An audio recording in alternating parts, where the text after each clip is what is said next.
एक लड़के को पता चलता है कि उसके फादर का किसी लड़की के साथ अफेयर चल रहा है। इसके बारे में उसने और भी जाना तो उस लड़की के साथ उसका भी अफेयर हो जाता है। मतलब एक साथ फादर और सन, इनका एक ही लड़की के साथ अफेयर चल रहा था। अब आगे क्या होगा ये आज की हमारी मूवी तो only living boy in New York, इसमें हम देखेंगे। अगर आपको ये वीडियो अच्छा लगता है तो प्लीज इसे लाइक और कमेंट जरूर कर दीजिएगा। अब बिना किसी देरी के एक्सप्लेनेशन स्टार्ट करते हैं। मूवी स्टार्ट होती है और हम हमारे मेन कैरेक्टर थॉमस को देखते हैं। थॉमस अपने फ्रेंड के साथ, जिसका नाम है मिमी, एक आर्ट गैलरी में आया हुआ था। उसे एक्चुअल में एक राइटर बनना है और इसी के लिए आजकल वो स्ट्रगल कर रहा है। उसकी फैमिली रिच है, उसके फादर पब्लिशिंग में काम करते हैं, पर फिर भी उनसे वो हेल्प नहीं लेना चाहता। थॉमस मिमी से बहुत प्यार करता है, पर मिमी का ऑलरेडी एक बॉयफ्रेंड है। एक रात इन दोनों ने साथ बिताई थी जो इन दोनों के लिए बहुत ही ब्यूटीफुल थी। आज मिमी ने थॉमस से कहा मुझे एक वर्कशॉप के लिए एक अलग कंट्री में जाना पड़ेगा। थॉमस इस बात से बहुत अपसेट हो गया। उसकी लाइफ में एक ही कांस्टेंट है और वो है मिमी। उससे वो बहुत प्यार करता है, इस तरीके से उसे जाने नहीं दे सकता। ये सारी बातें उसने उससे कही, पर मिमी कहती है कि हम दोनों में क्या है ये हमें अब तक पता नहीं है, मेरा बॉयफ्रेंड है। थॉमस मिमी से कहता है जो रात हमने साथ में बिताई थी वो बहुत ही स्पेशल थी, पर मिमी को ऐसा नहीं लगता। वो कहती कि उस रात हम ड्रंक थे, हमने ड्रग्स भी लिए थे। वो हमेशा थॉमस को इसी तरीके से ट्रीट करती है, कभी भी सीरियसली लेती नहीं। थॉमस उसे कहता है मुझे तुम्हारा सिर्फ फ्रेंड नहीं बनना है, उससे ज्यादा होना है, पर मिमी इस बात के लिए मना कर देती है। थॉमस इस तरीके से अपनी फीलिंग्स जताने के बाद भी मिमी का फ्रेंड नहीं रह सकता था। ये बात उसने मिमी से कही तो इस बात से वो अपसेट हो गए। इसके बाद जब वो घर पर आया तो एक स्ट्रेंजर उससे बात करता है, कहता है कि तुम बहुत ही अपसेट लग रहे हो, क्या लड़की का मामला है, उसका नाम क्या है। थॉमस को तो पहले अजीब लगा, पर वो कहता है उसका नाम है मिमी। ये स्ट्रेंजर उससे कहता है मैं तुम्हें हेल्प कर सकता हूँ, अगर तुम मुझे उसके बारे में बताओ तो शायद वो तुम्हारी गर्लफ्रेंड हो जाएगी। थॉमस को ये बात बहुत ही अजीब लगी। इस बात को इग्नोर कर अपने रूम में चला जाता है। इस स्ट्रेंजर का नाम था गेराल्ड, पर थॉमस को उसका रियल नेम अब तक पता नहीं है। ये मूवी में उसे आगे पता चलेगा। गेराल्ड की बात पर थॉमस ने सोचा और फिर उसके पास वो फिर से वापस आ जाता है। थॉमस ने अपनी पूरी प्रॉब्लम के बारे में गेराल्ड से बात की। गेराल्ड उसे कहता है कि तुम दोनों की एज बहुत ही कम है, इस एज में आदमी बहुत ही सस्पिशियस होता है। तुम अगर उसके लाइफ से जरा दूर जाने लग गए तो उसे तुम्हारी कमी महसूस होगी और फिर वो तुम्हारे पास आ जाएगी। थॉमस को बात समझ में नहीं आती और इसको इग्नोर कर देता है। आज रात थॉमस अपने फैमिली के साथ डिनर कर रहा था क्योंकि उसकी मदर ने उसे इंसिस्ट किया था। उसकी मदर का नाम है जूडिथ। वो हमें जूडिथ के बारे में बताता है कि उसके लिए फैमिली बहुत ही इंपॉर्टेंट है। अगर फैमिली टूट गई तो बहुत ही ज्यादा बिखर जाएगी। जूडिथ को बहुत सारे मेंटल हेल्थ इश्यूज भी थे। थॉमस के फादर का नाम है ईथन। थॉमस इस तरीके से अकेला रहता है, उनसे कुछ भी सपोर्ट नहीं लेता। ये बात ईथन को अच्छी नहीं लगती। थॉमस भी अपने फादर ईथन को बहुत ज्यादा हेट करता है। एक रात जब थॉमस मिमी के साथ एक शो देखने के लिए गया हुआ था तब उसने अपने फादर ईथन को किसी और लड़की के साथ देखा। ये लड़की हमारी और एक मेन कैरेक्टर है और इसका नाम है जोएना। थॉमस इस बात से बहुत ज्यादा डिस्टर्ब हो गया। वो अपनी मदर के लिए वरी करता है, अगर मदर को पता चला तो बहुत ज्यादा हर्ट हो जाएगी। अगले दिन थॉमस ईथन के साथ लंच करता है। यहाँ पर उन्हें कन्फ्रंट करने वाला था पर कुछ भी बोल नहीं पाता। थॉमस ने राइटर बनने के लिए कॉलेज भी छोड़ दिया था तो ईथन उसे कहता है कि एक करियर काउंसलर है, उससे तुम बात कर लो, तुम्हारे करियर के लिए बहुत ही अच्छा होगा। थॉमस फिगर आउट नहीं कर पाता कि ईथन ने ये सब किया क्यों होगा। रात में वो और गेराल्ड जब ड्रंक हो रहे थे तो गेराल्ड ने उसे पूछा तुम लाइफ से चाहते क्या हो। थॉमस को अब तक इस बात के बारे में कुछ भी पता नहीं है। वो राइटर तो बनना चाहता है, बचपन में उसने स्टोरीज भी लिखी थी। ये जब उसने ईथन को दिखाए तो ईथन ने उससे कहा कि ठीक ठाक है। इसमें उन्हें कुछ भी अलग नहीं लगा था, उन्होंने उसे इनकरेज नहीं किया था। जब ईथन यंग थे तो वो भी राइटर बनना चाहते थे, पर उनमें उतना ज्यादा टैलेंट नहीं था। इसी वजह से पब्लिशिंग की कंपनी उन्होंने खोल ली। इसमें वो सक्सेसफुल हो गए थे। नेक्स्ट सीन में हम देखते हैं कि थॉमस देखना चाहता था कि क्या ईथन जोएना से फिर से मिलता है। वो ईथन के ऑफिस के सामने नजर रखता है तो वहां से जोएना निकली तो उसका वो पीछा करने लग गया।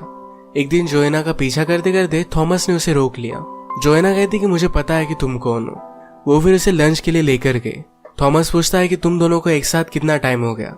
मेरे फादर मैरिड है, तुम दोनों में कुछ भी फ्यूचर नहीं है, वो कभी भी मेरी मदर को नहीं छोड़ेंगे। जोएना कहती कि तुम्हारी मदर और फादर की रिलेशनशिप के बारे में तुम्हें कुछ भी पता नहीं है। शायद तुम्हारी मदर तुम्हारे फादर से डिस्टिंक्ट है। कभी कभी लोग जो नहीं चाहते वो भी करते रहते हैं। फॉर एग्जाम्पल अब तुम मुझसे मिल रहे हो और तुम मेरे साथ इंटीमेट होना चाहते हो। थॉमस को ये बात बहुत ही अजीब लगी। वो कहता है कि ऐसा कुछ भी नहीं है। वो गुस्से में यहाँ से चला गया। नेक्स्ट सीन में थॉमस जब अपनी मदर के साथ था तो मदर उसे कहती है, तुम ही मेरी लाइफ का एक तारा हो। वर्ल्ड में सबसे ज्यादा थॉमस से ही प्यार करती है। थॉमस उसे सब कुछ सच बताना चाहता था पर कुछ भी बोल नहीं पाता। नेक्स्ट डे थॉमस फिर से जोएना से मिलने के लिए गया। उसे कहता है कि जैसा तुम्हें लग रहा है ऐसा कुछ भी नहीं है, प्लीज मेरे फादर से मिलना बंद कर दो। जोएना को किसी भी तरीके की कमिटमेंट अच्छी नहीं लगती है। इथन ने अभी अभी उससे कहा था कि उसे शादी करेगा, इस बात से वो डिस्टर्ब थी। जो भी कुछ चल रहा है इसके बारे में थॉमस गेराल्ड को बताता है। गेराल्ड ने उसे पूछा, क्या जोएना तुम्हें अच्छी लगती है? थॉमस पहले इस बात को मना करता है पर गेराल्ड के प्रेस करने के बाद थॉमस ने इस बात को एडमिट किया। नेक्स्ट सीन में हम देखते हैं कि इथन के ऑफिस की पार्टी थी, वहां पर थॉमस को भी इनवाइट किया गया था। आज वो यहाँ मिमी के साथ आया। वो नोटिस करता है कि जोएना भी एक मिलीनियर के साथ यहाँ पर आई हुई है। अकेले में उसने उससे बात की, कहा उस मिलीनियर ने तुम्हें इस रात के कितने पैसे दिए? क्या तुम सब कुछ सिर्फ पैसों के लिए करते हो? जोएना को इस पर गुस्सा आ गया। इन दोनों में फाइट होने लग गई और फाइट में ही एक दूसरे को किस कर लेते हैं। इसके बाद ये दोनों एक दूसरे के साथ इंटीमेट हो गए थे। एक दिन थॉमस ने गेराल्ड को उसने जो भी लिखा हुआ है ये पढ़ने के लिए दिखाया। गेराल्ड उसे कहता है कि ये बहुत ही अमेजिंग है, तुम एक अच्छे राइटर बन सकते हो। थॉमस कहता है कि अब मुझे लगने लग गया है कि शायद मैं जोएना से प्यार करता हूँ। गेराल्ड ने उसे समझाया कि कई बार आपको जो प्यार लगता है वो अलग चीज होती है, हमेशा हमारा दिल सही नहीं होता। अगले दिन इथन ने थॉमस को अपने ऑफिस में कुछ बात करने के लिए बुलाया हुआ था। थॉमस को लग रहा था कि शायद उसके और जोएना के बारे में इथन को पता चल गया है। इथन कहता है, तुम मुझे कुछ बता नहीं रहे हो, तुम्हारी करियर काउंसलर के साथ अपॉइंटमेंट थी, तुम गए ही नहीं। थॉमस कहता है कि मुझसे गलती होगी, मैं कुछ ना कुछ तो कर लूंगा। थॉमस जब घर पर आया तो गेराल्ड अपने रूम में नहीं था। वहां पर उसने गेराल्ड की बुक देखी। अभी उसे गेराल्ड का नाम सही तरीके से पता चला। उस पर रिसर्च करने के बाद उसे पता चलता है गेराल्ड एक बहुत ही अच्छा राइटर है। उसने अब तक 12 बुक्स लिखी हुई है। आजकल गेराल्ड थॉमस के बारे में बुक लिख रहा था। थॉमस को अच्छा लगता है कि गेराल्ड को उसकी राइटिंग पसंद आई। एक दिन थॉमस ने नोटिस किया कि जोएना अभी इथन से मिल रही है। वो मिमी के साथ था। मिमी उसे कहती है, तुम्हारे और जोएना के बीच में कुछ चल तो नहीं रहा? उस रात पार्टी से तुम दोनों अकेले घर गए थे।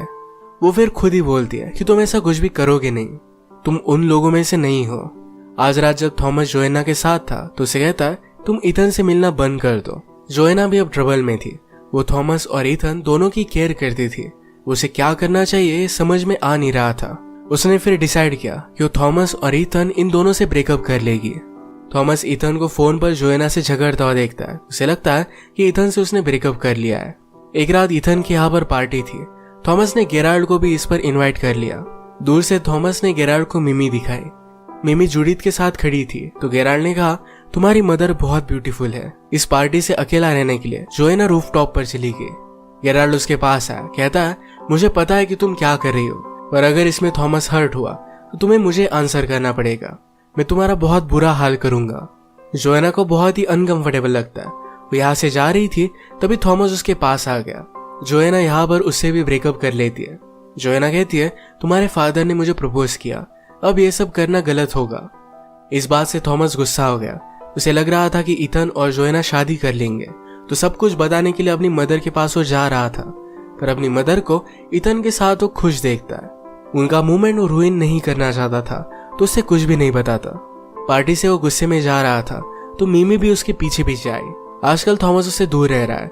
उसे बुरा लगा, इस वजह से उसने अपने बॉयफ्रेंड से ब्रेकअप कर लिया। ये बात वो थॉमस को बता देती है। थॉमस उसे जोएना के बारे में सच बता देता है। इस बात से वो डिस्टर्ब हो गई, वहां से चली जाती है। आज रात थॉमस अपनी मदर के साथ ही घर में रुका। सुबह होने पर जूडिथ पूछती है कि बात क्या है, तुम डिस्टर्ब लग रहे हो। थॉमस कहता है कि एक बात है जो मुझे करनी पड़ेगी, पर इन सब से मैं भाग भी सकता हूँ। जूडिथ ने कहा कि कभी कभी आपको चीजें करनी पड़ती है, यही लाइफ में आगे बढ़ने का एक तरीका होता है। वो फिर इथन के पास पहुंचा। जोएना भी उसके पीछे पीछे आ जाती है। जोएना नहीं चाहती थी कि इथन को कुछ भी पता चले, पर थॉमस उसे सब कुछ बता देता है। इथन इस पर बहुत ज्यादा गुस्सा हो जाता है। कहता है कि मैंने तुम्हारे साथ सब कुछ सही किया, तुम जो डिजर्व करते थे ये सब कुछ मैंने तुम्हें दिया। उसे मार सकता था पर अपने आप को कंट्रोल कर लेता है। रोते रोते वहां से वो चला गया। जोएना थॉमस को उसके बचपन की एक तस्वीर दिखाती है। जोएना ने कहा कि इथन ने तुम्हारे लिए क्या किया इसके बारे में तुम्हें पता भी नहीं है। ये तस्वीर जब थॉमस देखता है तो इस तस्वीर में गेराल्ड भी है। वो बचपन में उसका गेम देखने के लिए आया हुआ था। थॉमस फिर घर पर आया और गेराल्ड की बुक को पढ़ता है। इससे उसे सब कुछ चीजें पता चलती है। एक्चुअल में गेराल्ड, ईथन और जूडिथ ये यंग एज में फ्रेंड हुआ करते थे। ईथन और जूडिथ की शादी हो गई थी। बहुत साल बीत गए और उन दोनों को बच्चा नहीं हुआ था। ये मेडिकल प्रॉब्लम ईथन की थी। अब ईथन और जूडिथ ने मिलकर डिसाइड किया कि वो किसी की हेल्प लेंगे। ये दोनों गेराल्ड को लाइक करते थे तो गेराल्ड से उन्होंने हेल्प ली। जूडिथ और गेराल्ड ने एक बहुत ही रोमांटिक सी रात बिताई। जूडिथ इसके बाद प्रेग्नेंट हुई। उसी का बेटा थॉमस है, यानी कि थॉमस एक गेराल्ड का ही बेटा था। अब थॉमस और गेराल्ड जब बात करते हैं तो हमें पता चलता है गेराल्ड और जूडिथ हमेशा से एक दूसरे से बहुत प्यार करते थे। थॉमस को अच्छा बचपन मिल पाए, ईथन और जूडिथ में कुछ भी डिवोर्स ना हो, इस वजह से गेराल्ड इन्हें छोड़कर चला गया था। ईथन और जूडिथ में अब कोई भी प्यार नहीं था, पर फिर भी वो थॉमस के लिए एक साथ रह रहे थे। कभी कभी गेराल्ड जब थॉमस को मिस करता तो उसका गेम देखने के लिए आया करता था। उसे दूर से ही देखकर उसे बहुत अच्छा लगता। अब बहुत सालों बाद उसे लगा कि थॉमस से उसे मिलना चाहिए।